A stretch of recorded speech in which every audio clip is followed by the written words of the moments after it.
Netflix and powered by the Red 5 Network. For more, visit red5.bio.link.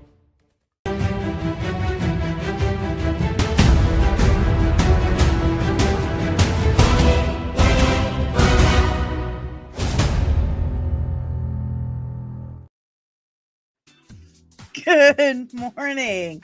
You guys are already here and ready to go. I love it. Good morning, guys. It is your Tuesday Daily Dose of Dork, and I'm Danny. So many D's in that sentence.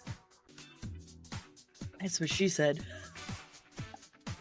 Good morning, guys. Before we go any further, make sure you hit the like button, subscribe if you're new, and ring the notification bell so you get notified whenever I'm back. Even more nerdy goodness. I guess it's time to say good morning. You guys are way ahead of me. Good morning, Fernando. Good morning, Maria. Good morning, Maria. Good morning, Omari. Did Matt see this coming? Probably not because he's blind. But I should have hit that. Good morning, Taco Cat. Good morning. Good morning, everyone. My goodness. You guys are on it today. Love it. Oh, are you guys excited? It's Daredevil Day. Daredevil Day. Tonight, Daredevil Born Again, episode 3. I'm so excited. I really am. Like, I didn't sound excited, but I am. I'm really stoked. I'm loving Daredevil Born Again. Which is surprising me what the numbers are for the premiere. I'm super surprised. Is it indicative of Marvel fatigue, superhero fatigue, or just crappy streaming series fatigue? Daredevil Tuesday. Daredevil Tuesday. Dang right. All right, let's just jump right in. We will jump in, and as always, we're going to go through a couple of headlines before we get to our topic. So, here we go. First of all, we've got Clark Gregg posting this on his Instagram with "Let's go" at the bottom. Are we making Agents of S.H.I.E.L.D. canon? Is it happening? Good morning, Penny. Good morning. Oh, yeah, I need to get one of those too. And I need a passport. I really should have those things. I really should. But yeah, Clark Gregg posts this with "Let's go."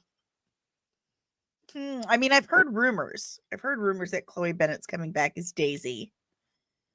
And that we might be seeing some Agents of S.H.I.E.L.D. action, probably for Secret Wars. Probably. What do you guys think? Tell me in the comments below what you think of that. What you think of that? Okay. Oh, we got our first look thanks to Empire. It was really Midwestern. Empire Magazine online. Yeah.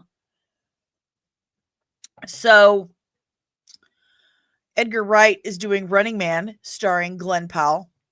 Excellent casting. Running Man is a Stephen King short story. One of his rare forays into science fiction. And thanks to Empire Online, as I just said, we've got our first look, which really isn't much. It's just Edgar directing.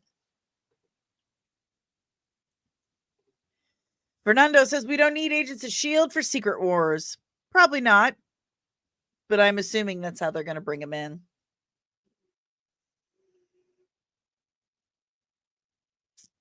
But you know what happens when you assume.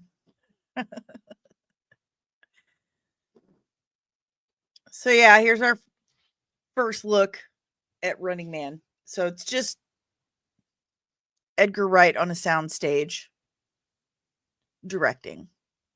No real look at Glenn Powell in the role or even any set dressing, really. So for those who don't know, Discussing Film puts it here that the story follows a TV game show where convicted criminal runners must escape death at the hands of professional killers. So basically, you're sentenced to die. And there's been like a million reincarnations of this idea. But convicted prisoners, killers, are either told, you can take the death penalty or you can win your freedom by participating in this game show. Arnold Schwarzenegger originally starred in the role when it was done before, and now we have Glenn Powell. Looking forward to that. Blah, blah, blah. Oh, this is kind of crazy. Do I have another thing of it? Here we go. So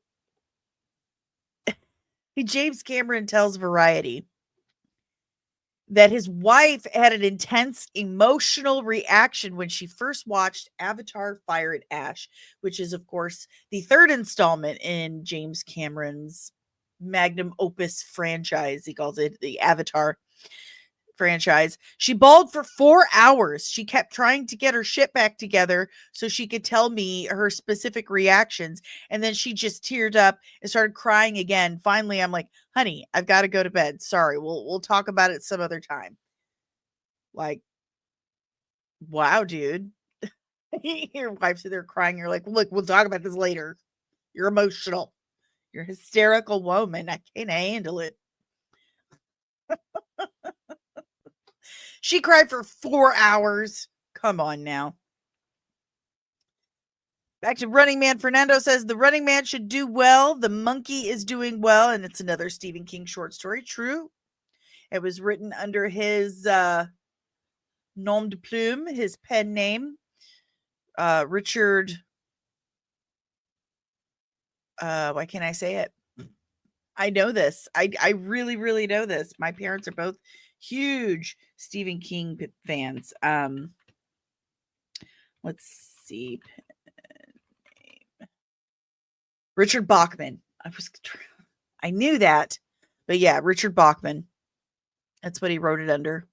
I knew that. He wrote Thinner under that too, I believe. Maybe. Omari says he still hasn't seen the original Running Man. Good morning, Loki.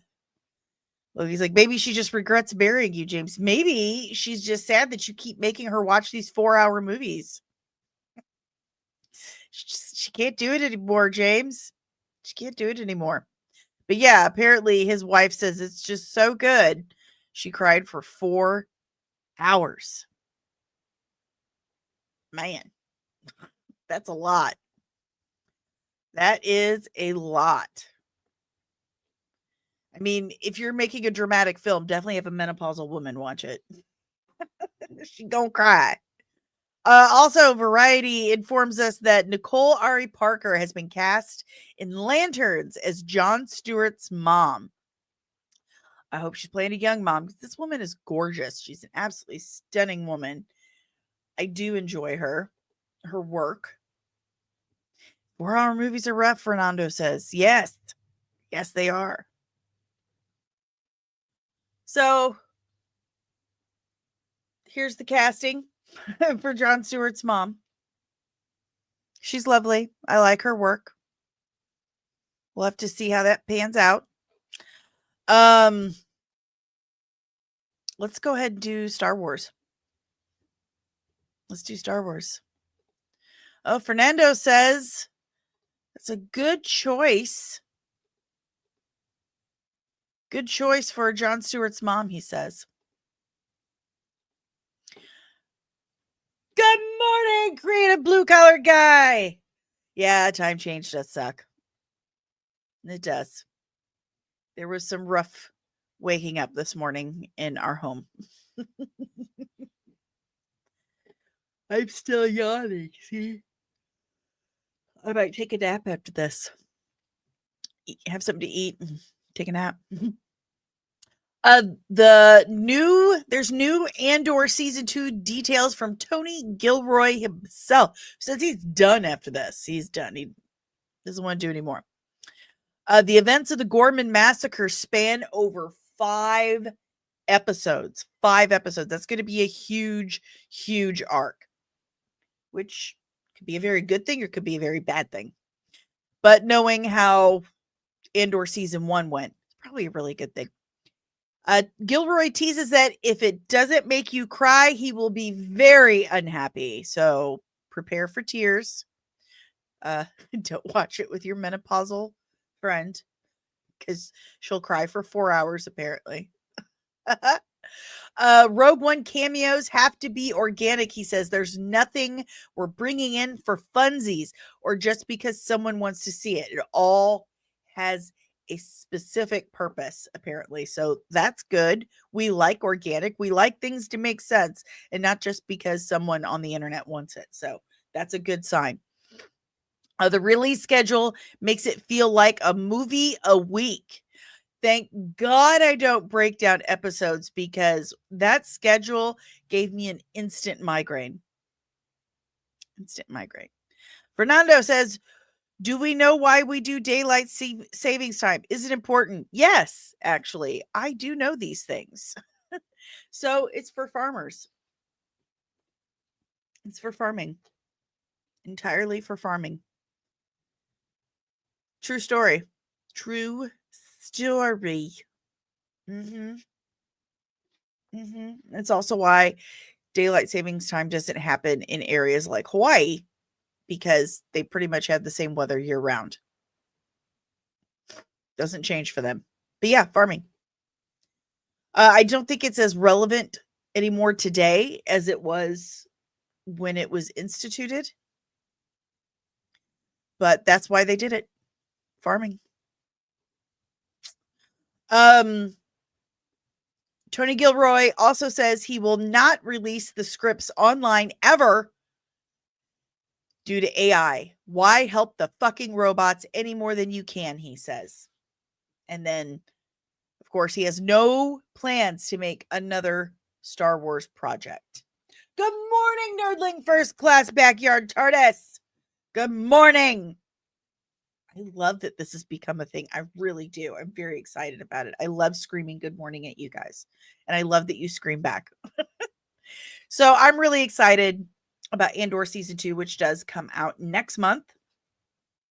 It's one of the best things that Star Wars has put out since, I guess I'll say the prequels, I guess.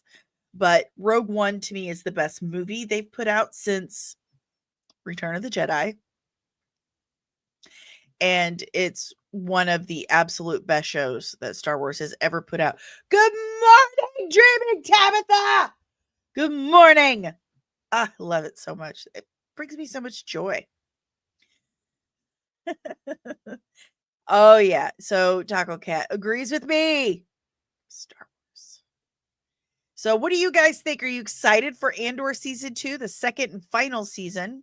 Prequel to Rogue One, the best Star Wars movie since the 70s. Loud noises! We need Untamed Mando. Someone go get her. We need her for loud noises. She's our Brick Tannen. But tell me what you guys think. Tell me what you guys think about Andor Season 2 and what Tony Gilroy has informed us about the second and final season. Tell me in the comments below. Man, do we think we're going to get any peeks at Jyn Erso? Probably not. It doesn't feel like it would really be organic. Definitely going to have Alan Tudyk, K2SO. That's happening. Loki says he can't wait. I love it when there's something Loki actually likes, let alone excited for. That's a good sign, guys. It's a really good sign. Like when I do laundry and I take the lint trap out, the lint all comes off in one piece. It's like, it's a sign it's going to be a good day. Finding a penny, heads up. Loki Jarson, excited for a TV show. It's going to be a good day, guys. All right.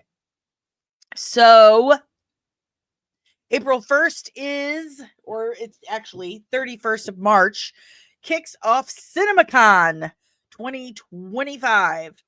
And what we have here is a schedule of everything going on, or the studios appearing at CinemaCon. Ooh, Dreaming Tabitha has comments about Andor Season 1. I thought Andor Season 1 was well made, just kind of boring and didn't feel like Star Wars to me. Felt like a really good sci-fi from another franchise. Fair enough.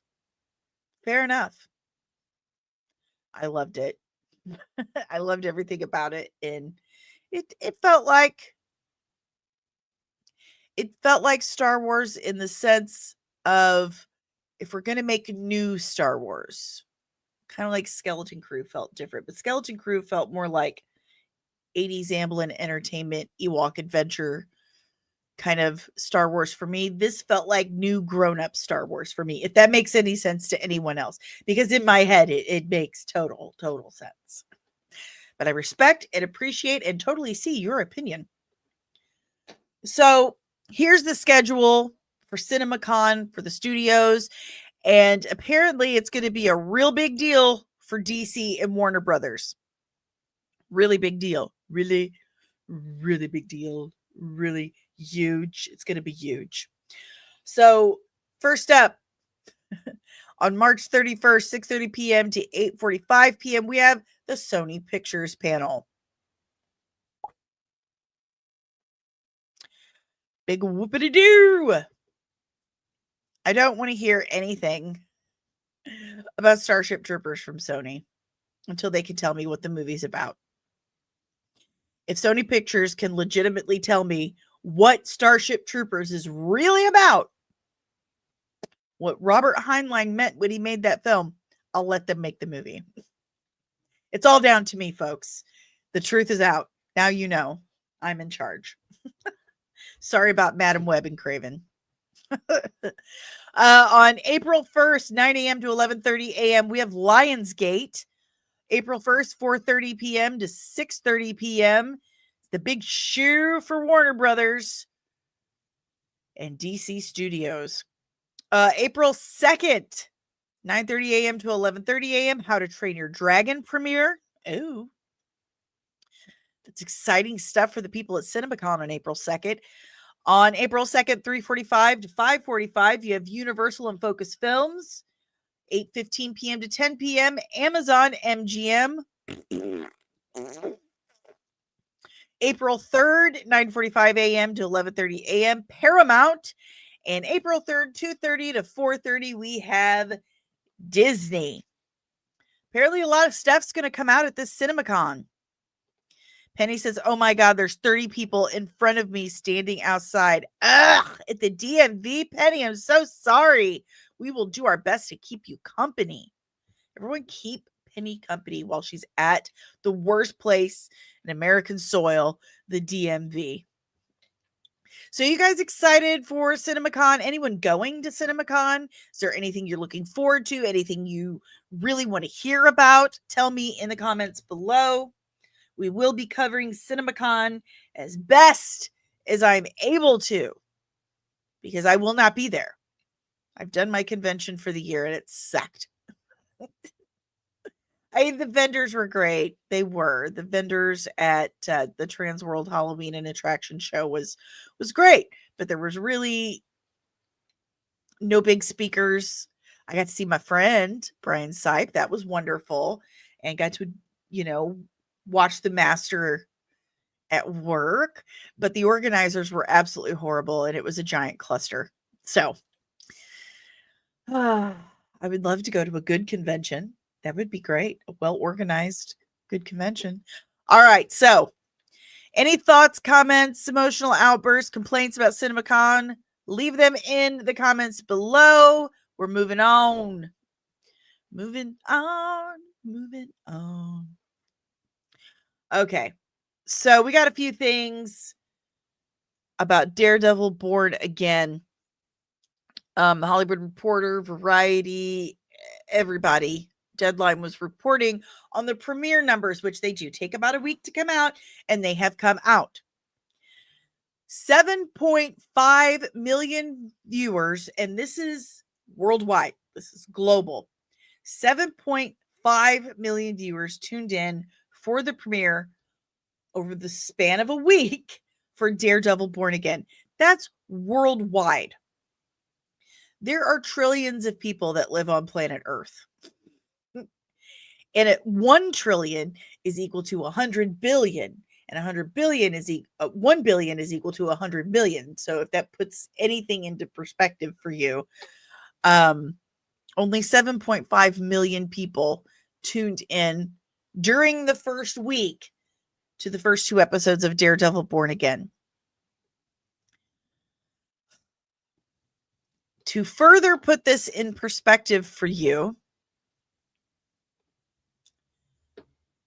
here's a post from Luis Fernando, who really does a good job of it. I really can't do a better job than what Luis has done here. So we're going to read his post about the Daredevil Born Again number. So it's very unlikely, he says, the MCU's new show Daredevil Born Again had the performance Disney expected, with just 7.5 views globally of its debut after 5 days on Disney Plus. For perspective, that's not much different from Agatha All Along's 9.3 million views in 7 days, and lower than The Acolyte's 11.1 million views in 6 days.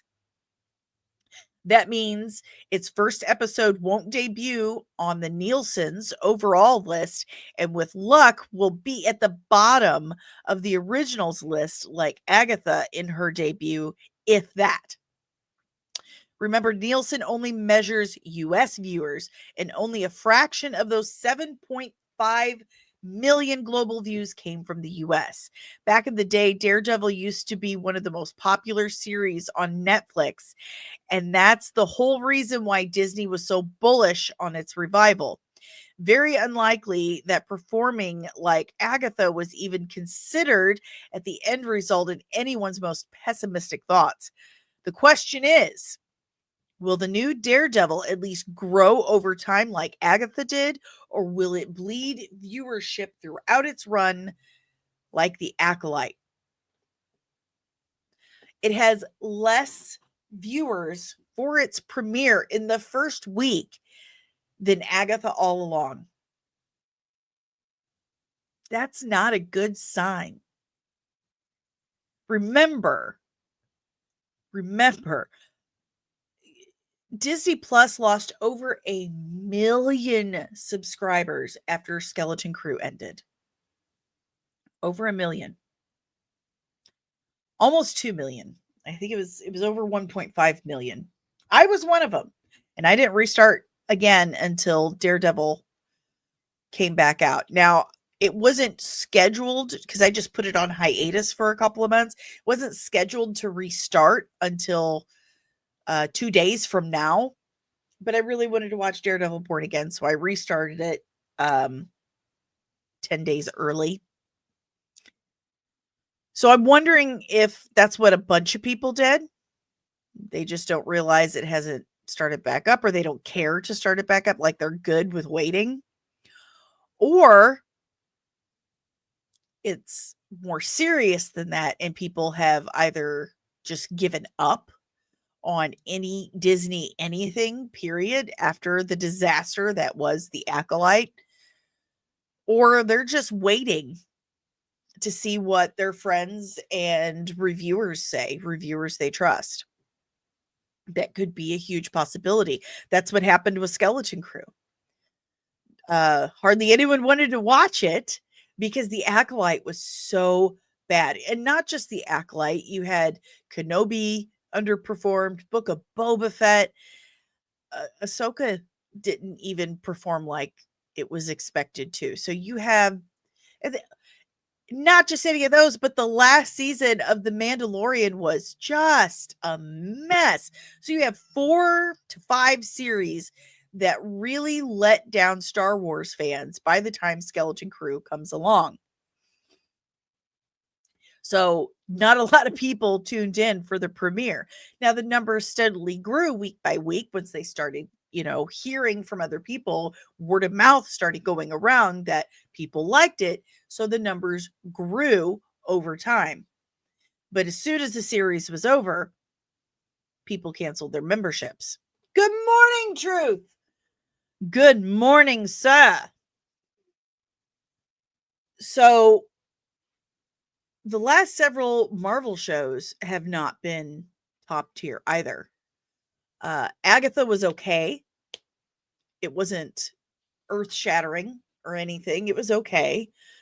It wasn't the best series. It wasn't even the top 3 best series.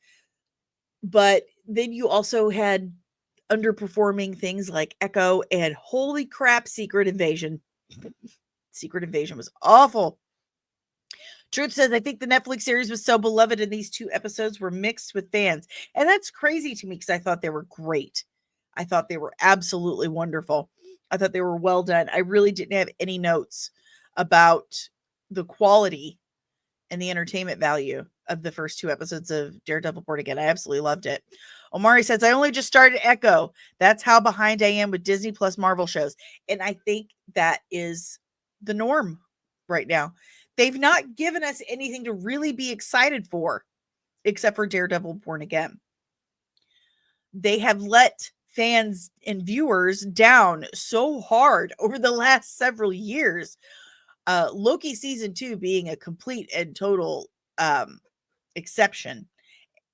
And it wasn't even as good as the first season. Pardon me. I think this has nothing to do with superhero fatigue. I don't really believe the superhero fatigue thing because we will always love superheroes. Always. Superheroes are forever. I mean, ever since writing began, you've had fantasy, superheroes, stuff like that. I don't think that's the issue. The issue is hubris and laziness. Laziness in the writing, hubris that they can do no wrong, that they'll put anything out and we'll buy it. They're proving that that's incorrect. I think Daredevil Born Again is a victim of Marvel just being lazy and preachy for so long. And time is going to tell with this. I do believe it's going to be like a Skeleton Crew, perhaps more dramatic. A lot of people like to wait until the entire series is out before they give it a chance. A lot of people. I have a lot of general audience friends, and that's what they do. They want to binge it. And the Netflix Daredevil series was one of the most bingeable shows I have ever seen. To be perfectly honest, it's a fantastic series to binge. That could be part of the issue. But what do you guys think? Do you think that this is a Marvel fatigue? Is it a underperformance fatigue? Are people waiting to binge the whole series? Are they waiting to hear what you and I think about it? Tell me in the comments below. No matter what, I'm really looking forward to tonight's episode. And that's for true. Omari says, I think it's a too many streaming platforms fatigue. That could very well be part of it. There's so many. We've reinvented cable. That's all we've done. We've reinvented cable. Yeah, get rid of cable. It's cheaper to do streaming, and then you got to buy like 500 different streaming services. People get tired of it, and I completely understand. Sometimes I get tired of talking about it. That's probably not true. Because here I am every day. I don't know. I can't claim to know everything, but I think that does have something to do with it. I think it's there's just so much out there. Marvel and Disney is on top of that, throwing out so much content, and not all of it has been great. True says, same thing. So much content available right now. I think you guys are onto something. Backyard TARDIS. I think when you keep shrinking the subscriber base, your numbers are going to go down. Exactly. So I was saying in January, we lost almost 2 million Disney Plus subscribers. Yeah. There went your Agatha All Along numbers. Bryce Evans, good morning. There's no cohesion with projects. Marvel fumbled multiverse phase. Absolutely agree. Absolutely agree. That is a big part of the problem. They fumbled the bag. They cut corners. They used AI, Chat GPT. They pissed people off. They ran people off.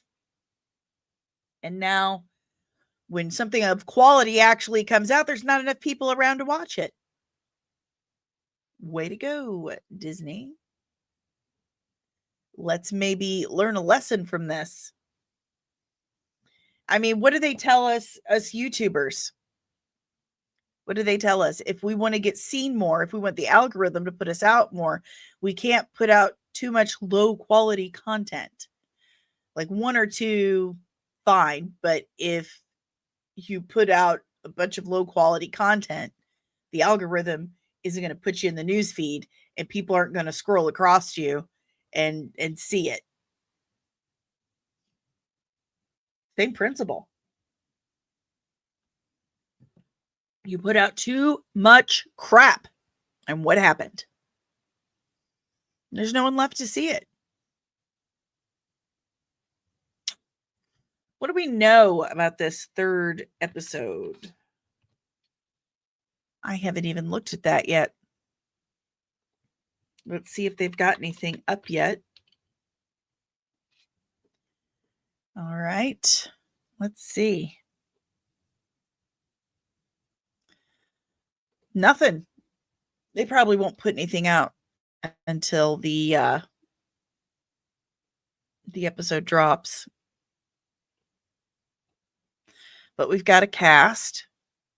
The cast is up. But no other information. What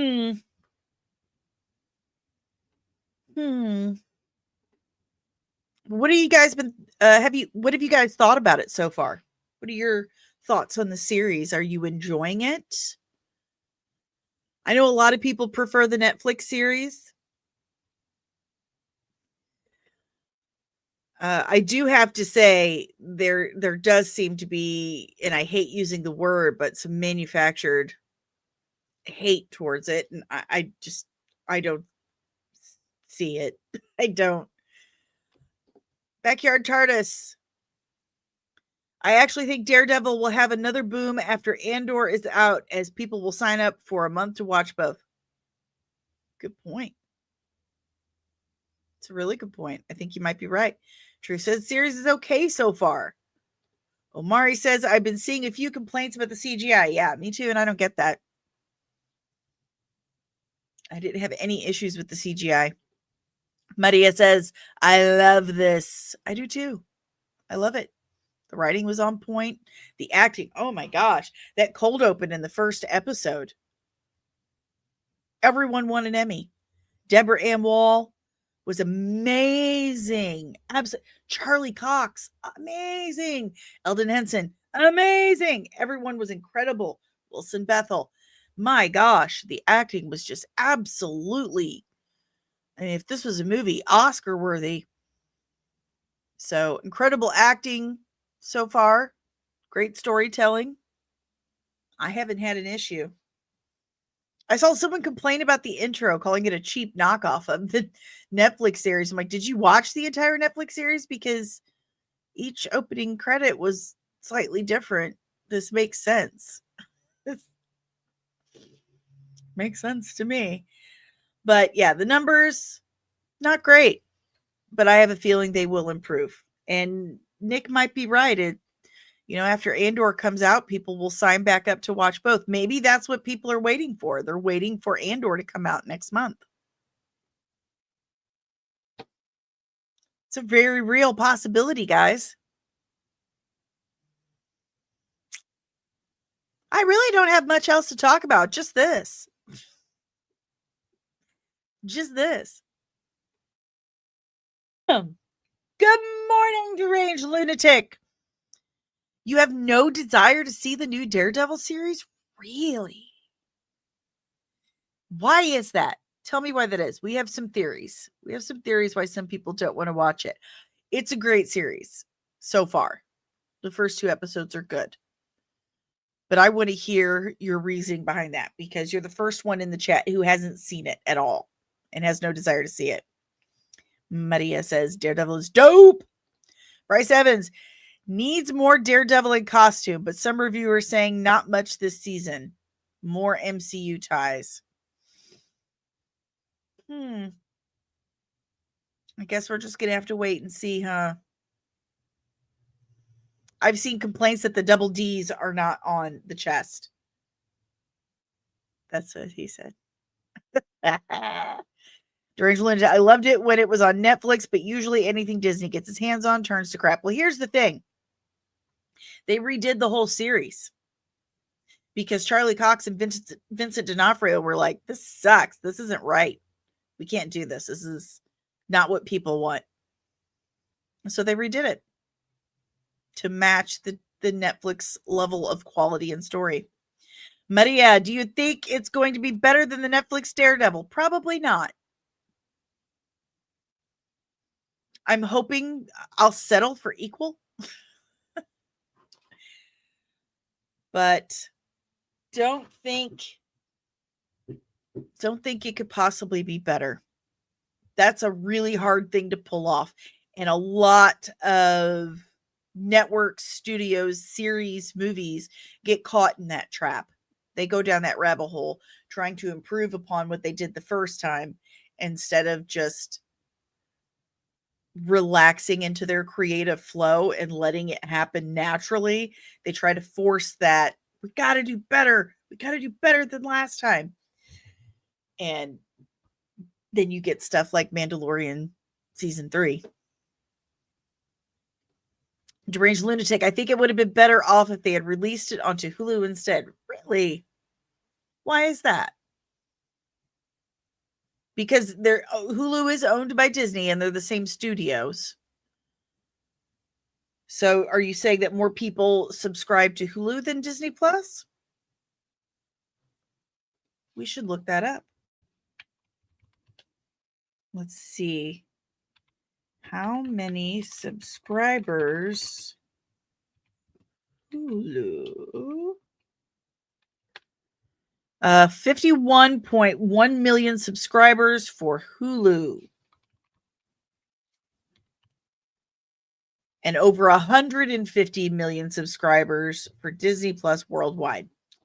That one may not hold water.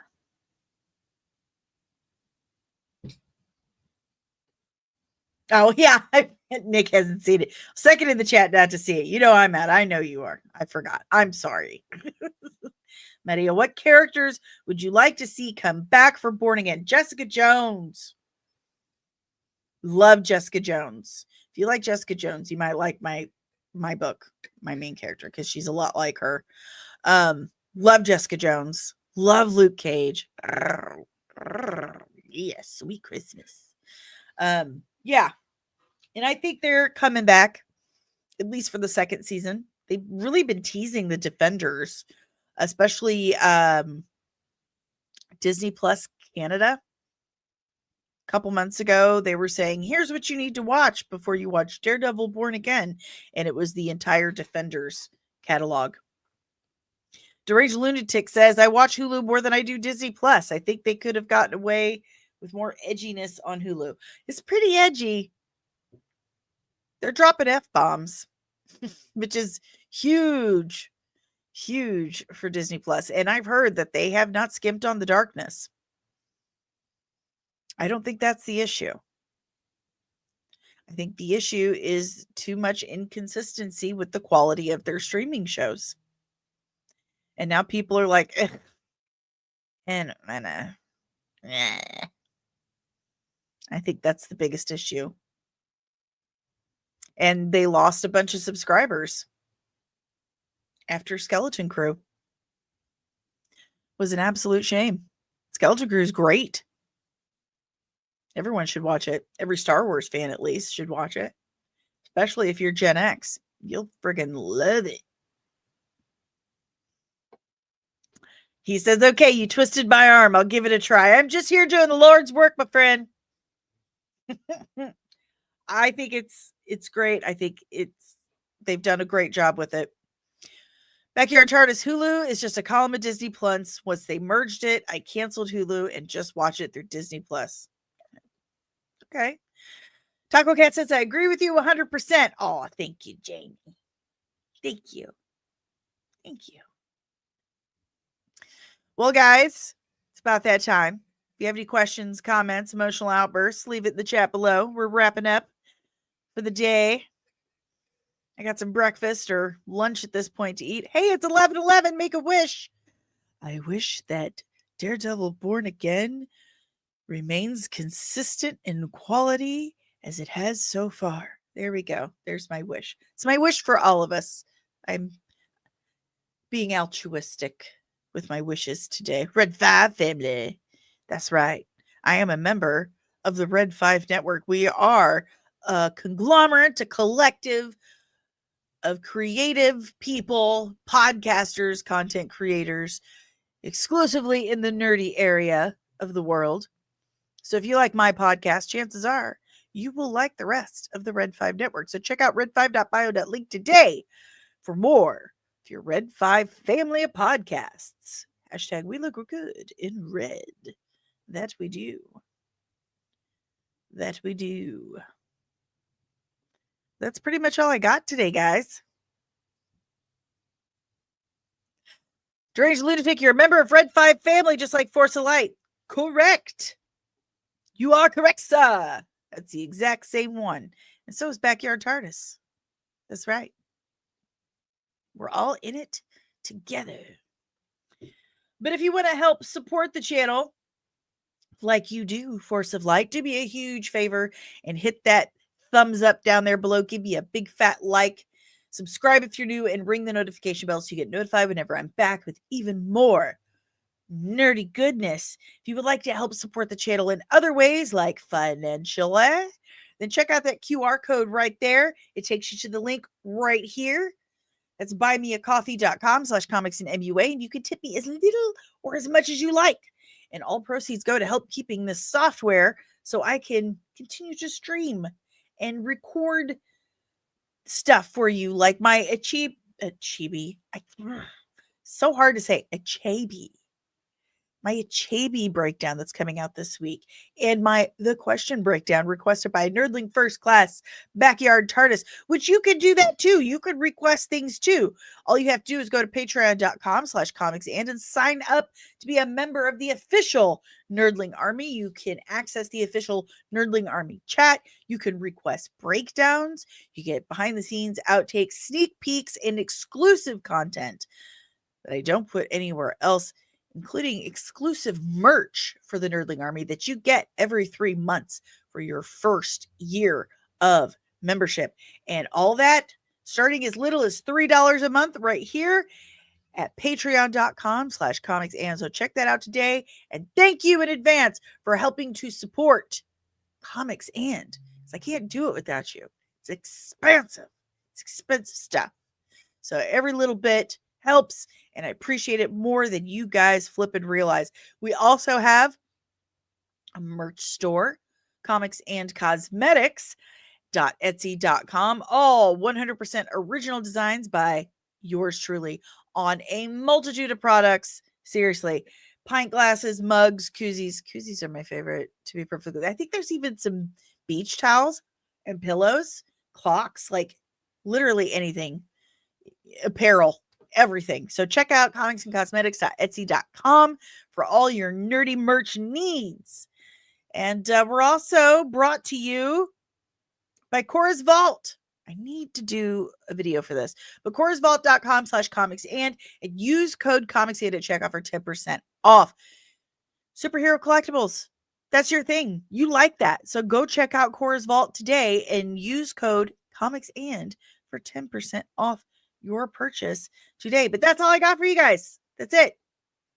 Thank you so much for hanging out with me today to start off your Tuesday, your Daredevil Tuesday, if you will. I'll be back tomorrow morning. We'll talk about episode 3 of Daredevil Born Again. Hopefully it's just as good as the first 2 episodes. Hopefully Deranged Lunatic has checked it out by then.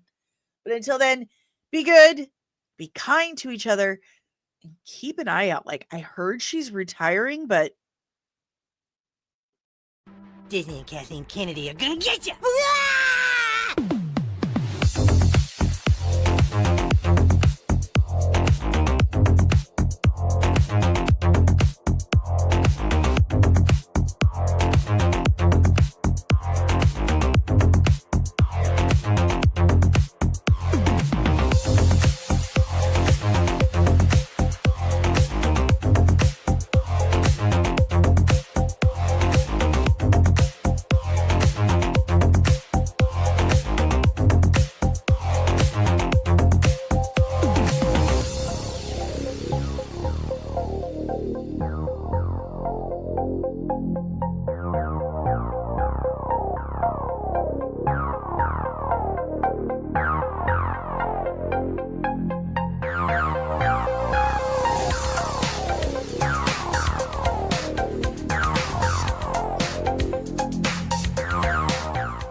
Disney and Kathleen